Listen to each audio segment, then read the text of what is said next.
श्री स्वामी समर्थ.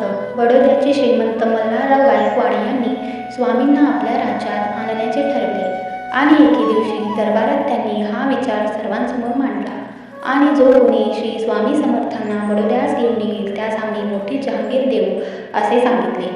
त्यावर तात्यासाहेब हर्षे सरदाराने अहंभावनेने पैजेचा विडा उचलला.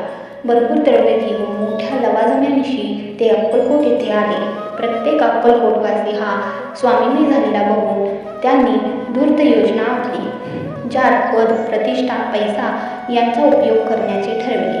स्वामींच्या जवळ असलेल्या लोकांना खुश ठेवण्याचा प्रयत्न केला आणि त्यांच्या माध्यमातून ते स्वामींना बडोद्याला यावे म्हणून विचारले.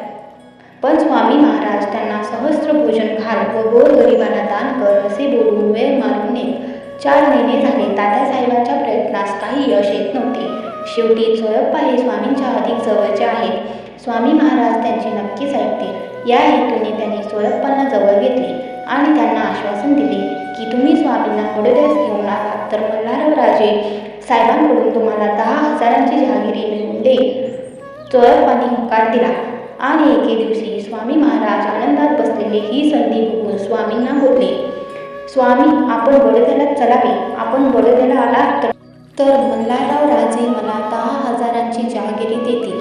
तेव्हा स्वामी हसत हसत बोलले की अरे त्याच्यापाशी भक्ती नाही. स्वामींनी असे बोलताच चोळप्पा मनातून अतिशय खिन्न झाले आणि येण्यास स्पष्ट नकार दिला.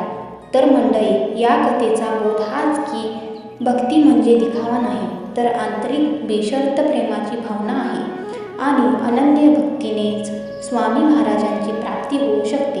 हे कायम लक्षात ठेवा. धन्यवाद. श्री स्वामी समर्थ.